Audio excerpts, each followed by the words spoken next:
The giant screen in the ballroom flickered to life. 500 guests at the Plaza Hotel stopped drinking their champagne. Silence descended on the room like a heavy blanket. Then a gasp rippled through the crowd. The video on the screen showed a woman entering a cheap motel room with a stranger. The woman looked exactly like me. The footage was grainy. However, the face was undeniably mine. I stood frozen in the center of the dance floor. My hand clutched my clutch bag so hard my knuckles turned white. I looked toward the stage. My husband Richard stood there. He was avoiding my gaze. He fixed his expensive silk tie with trembling hands. Next to him stood his mother. Joyce Sterling stepped into the spotlight. She wore a red velvet dress that looked like spilled blood. She grabbed the microphone with a triumphant smile. Her voice boomed through the speakers. She announced that the Sterling family valued integrity above all else. She pointed a long manicured finger directly at my face. She declared that I had violated the morality clause of our marriage contract. She called me a cheater. She called me a fraud. The crowd murmured. People I had known for 3 years turned their backs on me. I heard the word disgusting whispered from the table to my left. Richard finally looked at me. His eyes were cold. He threw a thick envelope onto the floor at my feet. The papers slid across the polished marble. He demanded that I sign the divorce papers immediately. He shouted that I would leave this marriage with nothing. He claimed I was lucky they did not sue me for damages. My sister-in-law Tiffany laughed from the front row. She held up her phone to live stream my humiliation to her 2 million followers. I looked down at the papers. I looked at the fake video playing on the loop behind them. My heart hammered against my ribs, but it was not from fear. They thought I was Emily the orphan. They thought I was the poor girl Richard had saved from poverty. They believed this gala was the night they would finally get rid of me. However, they were wrong. I slowly bent down to pick up the pen. I was not trembling. I looked up at the camera lens of Tiffany's phone. I looked straight at Joyce. They did not know that I had bought the Plaza Hotel 3 hours ago. They did not know that the woman in the video was an AI deepfake generated by their own IT department, and they certainly did not know that I had the receipts. I uncapped the pen. This was not the end of my life. This was the beginning of their funeral. I held the pen above the divorce papers. My mind flashed back to the day this nightmare began. It started 3 years ago in a small coffee shop in Brooklyn. I was 22 years old. I was scrubbing tables for minimum wage. Richard Sterling walked in wearing a $3,000 suit. He looked like a prince from a fairy tale. He ordered a black coffee. He left a $100 tip. He returned the next day. He told me I was too beautiful to be cleaning floors. He offered me a way out. I was an orphan with no family and drowning in student debt. I thought he was my savior. I thought he loved me. However, I was wrong. I married Richard 6 months later. The media called it a modern Cinderella story. They called me the luckiest girl in New York. Yet the reality was a prison. The Sterling family did not want a wife for Richard. They wanted a prop. They needed a quiet, submissive woman to improve Richard's public image after his previous scandal. I moved into the Sterling penthouse on Fifth Avenue. It was a cold museum of marble and gold. Joyce Sterling controlled every aspect of my life. She fired the staff so I would have to do the housework. She claimed it would keep me humble. She chose my clothes. She monitored my phone calls. She forbade me from working. I spent my days cleaning their messes. I spent my nights crying in the guest bedroom. Richard slept in the master suite. He stopped touching me weeks after the wedding. Tiffany Sterling was worse. She treated me like a personal assistant. She snapped her fingers at me in public. She spilled wine on my dresses and laughed when I tried to clean it. They called me a leech. They whispered that I was only there for the money. But they never asked about my past. They never asked what I studied before I ran out of money. They assumed that because I was poor, I was stupid. They were dangerously mistaken. I had a degree in quantitative finance. I had a gift for numbers that bordered on obsession. 18 months ago, I overheard a conversation in the library. Joyce was drinking scotch with the family lawyer. They were laughing. Joyce boasted that they were funneling money out of Sterling real estate. She explained their plan to bankrupt the company eventually. She said they would blame the financial collapse on my spending habits before divorcing me. I froze behind the heavy oak door. My love for Richard died in that instant. Fear was replaced by cold fury. I needed a plan. I needed capital. I found an old laptop in the basement. I accessed a small cryptocurrency wallet I had mined years ago during college. It had grown in value. It was not a fortune, but it was enough. I began to trade. I operated under the alias EM. I worked while the Sterling family slept. I analyzed market trends with surgical precision. I shorted stocks. I invested in high-risk derivatives. My initial $10,000 became $100,000. Then it became $1 million. I did not spend a penny. I reinvested everything. I created a shell company named Obsidian Holdings. Then I started looking at the Sterling family finances. I dug into their public records. I found the cracks in their empire. Richard was a terrible CEO. He made reckless gambles on luxury condos in Miami that nobody wanted. The company was bleeding cash. They were desperate for liquidity. So I became their lender. Obsidian Holdings began buying their debt. Every time they issued a junk bond to stay afloat, I bought it. Every time they needed a private loan to cover their lavish parties, I provided it through anonymous intermediaries. They thought they were being saved by a mysterious overseas investor. They did not know they were selling their soul to the woman scrubbing their floors. By last week, I owned 40% of their debt. I was the shark swimming in their pool. However, I needed a catalyst. I needed them to make the first move. 3 days ago, I saw the invoice for the gala at the Plaza Hotel. It cost $500,000. I also saw the email thread between Joyce and a video editing company. The subject line was Project Emily Destruction. I knew then that the time had come. They were planning to frame me. They wanted to destroy my reputation so they could invalidate the prenuptial agreement and kick me out with nothing. I let them do it. I played the part of the clueless victim. I let Tiffany mock my dress in the limousine. I let Richard ignore me at the dinner table. Now I stood in the center of the ballroom. The fake video played behind me. The crowd judged me. Joyce smiled like a predator who had finally cornered its prey. She thought she held all the cards. She thought I was broken. I looked down at the divorce papers again. The ink was black and sharp. I pressed the pen to the paper. I signed my name, not with a tremble, but with a flourish. I straightened my back. I handed the papers to Richard. He sneered at me. He snatched the papers from my hand. He told me to get out of his sight. He told me to leave the building immediately. I did not move. I reached into my small clutch bag. I pulled out a single black folder. It was not large, but it was heavy with the weight of their doom. I stepped toward the microphone that Joyce was still holding. The room went silent again. Everyone expected a tearful apology. Everyone expected me to beg. Me. I took the microphone from Joyce's hand. She was too shocked to resist. I looked out at the sea of faces. I looked at the camera on Tiffany's phone. I spoke clearly. My voice did not shake. I told them that I accepted the divorce. I told them that I was happy to leave the Sterling family. Then I opened the black folder. I announced that before I left, we needed to discuss the overdue payments on the loans held by Obsidian Holdings. Richard laughed. He asked what a waitress knew about business. He asked why I was holding a folder. I pulled out the first document. It was a notice of default. I turned to Richard. I smiled. It was the first time I had smiled in 3 years. I informed him that I was the sole owner of Obsidian Holdings. The smile fell from his face. The glass of champagne dropped from Joyce's hand. It shattered on the floor with the sound of a gunshot. The sound of shattering glass faded. A heavy silence filled the ballroom. 500 pairs of eyes darted between Joyce's pale face and the black folder in my hands. Joyce recovered first. She was a master of deception. She let out a short, sharp laugh. She turned to the crowd with a dismissive wave. She apologized for my behavior. She claimed the stress of the divorce had caused me to suffer a mental breakdown.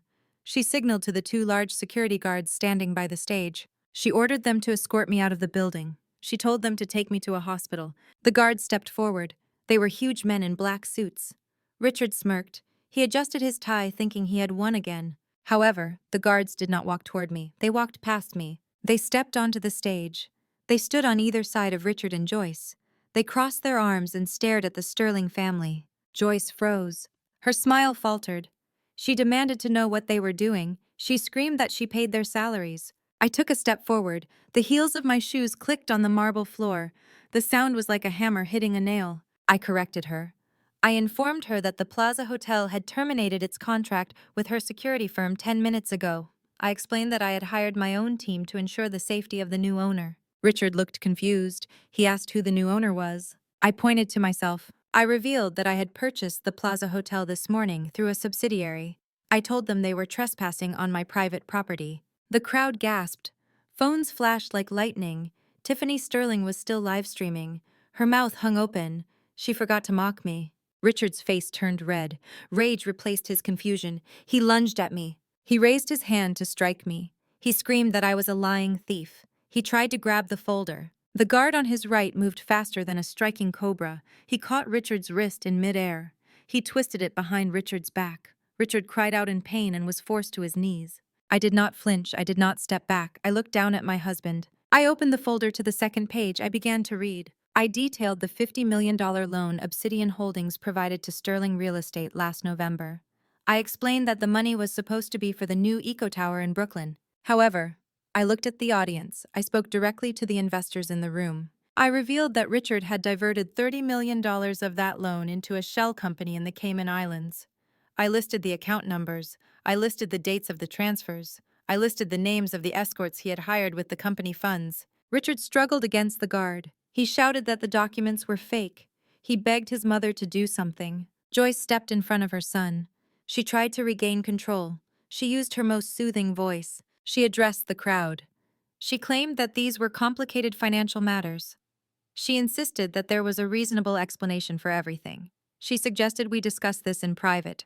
I shook my head. I flipped to the third page. I reminded Joyce of the morality clause she had just used to humiliate me.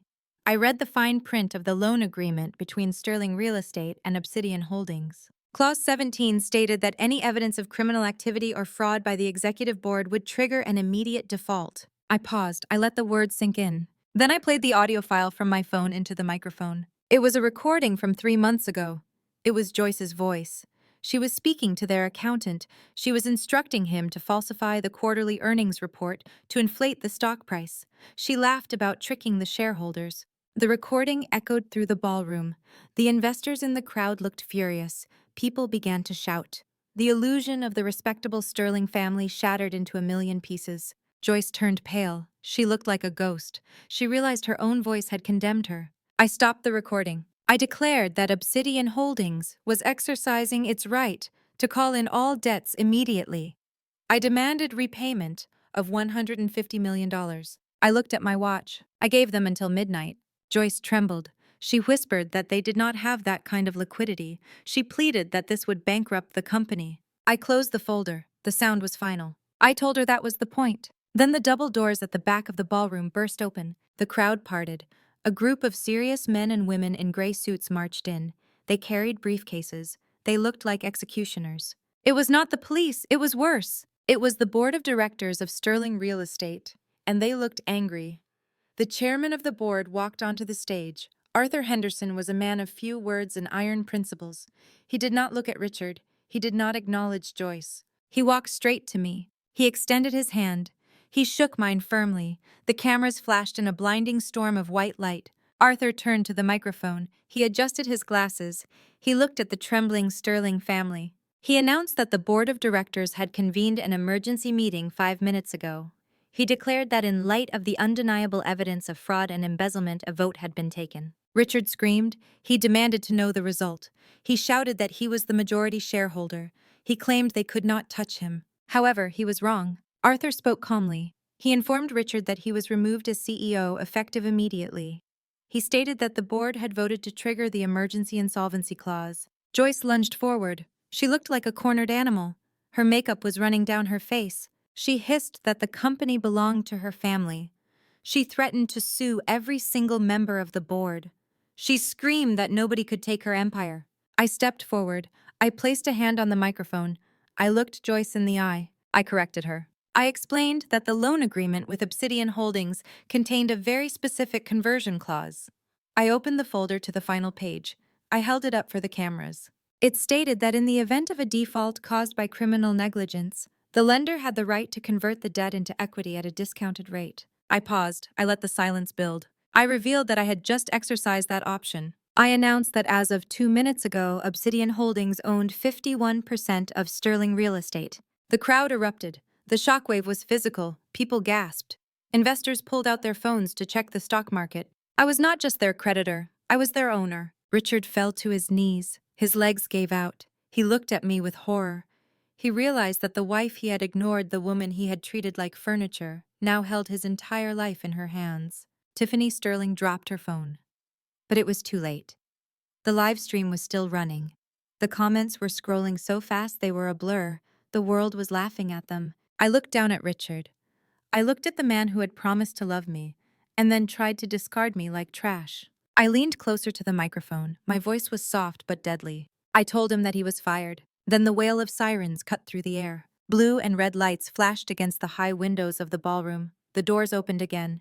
This time it was not the board. It was the FBI. 6 agents in windbreakers marched into the room. They moved with military precision. They headed straight for the stage. The lead agent approached Joyce. He did not ask for permission. He pulled a pair of metal handcuffs from his belt. He informed Joyce Sterling that she was under arrest for securities fraud, tax evasion, and conspiracy to commit money laundering. Joyce screamed. She tried to run. She tried to hide behind her son. But Richard pushed her away. In his final moment of cowardice, he tried to save himself. He pointed a shaking finger at his mother. He shouted that it was all her idea. He claimed she forced him to sign the papers. The agent did not care. He handcuffed Joyce, then he handcuffed Richard. Tiffany tried to sneak away into the crowd. She tried to blend in with the guests. However, I pointed her out. I told the agents to check her phone. I suggested they look at the offshore accounts she used to hide her influencer income from the IRS. An agent moved to intercept her. Tiffany shrieked as the metal cuffs clicked around her wrists. The 3 of them stood there. The great Sterling family. They were in chains. They were ruined. And they were standing on a stage that I owned. I walked over to Richard. The agent held him back, but I signaled that it was okay. Richard looked at me with tears in his eyes. He begged me to help him. He whispered that we were still married. He claimed he could change. I looked at him. I felt nothing.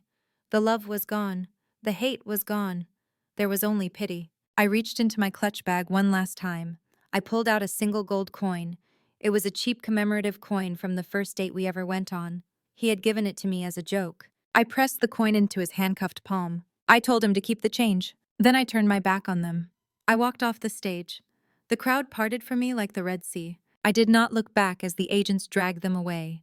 I did not look back at the flashing cameras. I walked out of the ballroom. I walked out of the Plaza Hotel. I stepped into the cool night air of New York City. The wind felt clean. The city lights looked brighter than they ever had before. I took a deep breath. For the first time in 3 years, I could breathe. The sun rose over the Manhattan skyline. The morning light hit the glass facade of the Sterling Tower. It looked different today. I sat in the back of a town car. I held a cup of coffee from the same shop where I used to scrub floors. It tasted like victory. The headlines on the newsstand were brutal. They called it the Gala of Greed. They showed pictures of Joyce in handcuffs. They showed Richard crying as he was shoved into a police car. I arrived at the headquarters of Sterling Real Estate. A crowd of reporters waited outside. They shouted my name. They asked for a statement. I ignored them. I walked through the revolving doors. The lobby was silent. The staff watched me with fear in their eyes. They expected a tyrant. They expected another Joyce. However, I stopped at the reception desk. I greeted the receptionist by name. I asked about her sick mother. She looked shocked that I remembered. I told her to give everyone in the building a 10% raise immediately. The fear in the room vanished. It was replaced by shock. Then it was replaced by hope. I took the elevator to the top floor. I walked into the CEO's office. It smelled of Richard's expensive cologne and stale cigar smoke. I opened the windows. I let the cold air rush in. I watched the papers on his desk flutter in the wind. I spent the next 6 hours dismantling their corrupt empire. I fired the board members who had turned a blind eye. I severed ties with the shell companies in the Cayman Islands. Then my lawyer arrived. He placed a stack of documents on the mahogany desk. He looked pleased. He informed me that the divorce was finalized an hour ago. He explained that Richard had signed everything in exchange for a slightly better legal defense fund. I was officially free. I was no longer Emily Sterling. I was just Emily. The lawyer also had news about the family. Joyce had been denied bail. The judge considered her a high flight risk. She was currently sitting in a holding cell at Rikers Island. Tiffany was facing her own charges. Her sponsors had dropped her. Her social media accounts were deactivated. She was bankrupt. And Richard? My lawyer paused. He described Richard's state. He said my ex-husband was catatonic. He just sat in his cell and stared at the wall. He kept muttering that it was all a mistake. I nodded. I did not smile. I felt a sense of heavy closure. I picked up the phone. I called a real estate agent I trusted. I instructed him to list the penthouse on 5th Avenue for sale. I told him to sell it fully furnished. I did not want a single chair. I did not want a single memory. I told him to donate the proceeds to a charity for victims of financial abuse. I hung up the phone.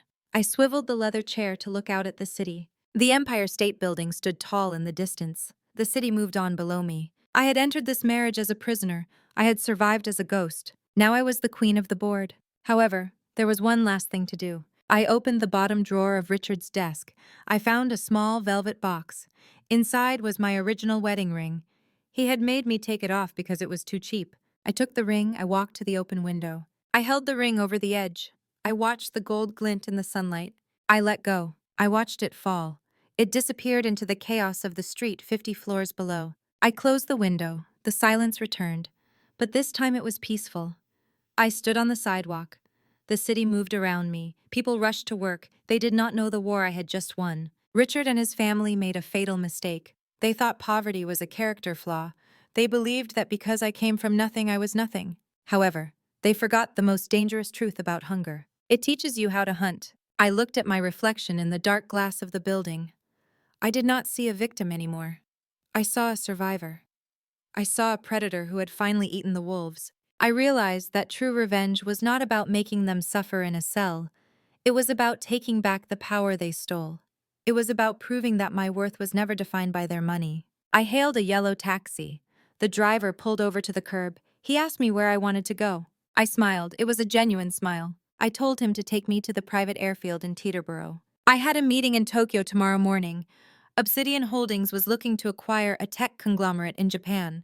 The game was far from over. In fact, it was just beginning. The sterling name would fade into history. It would become a cautionary tale for the arrogant.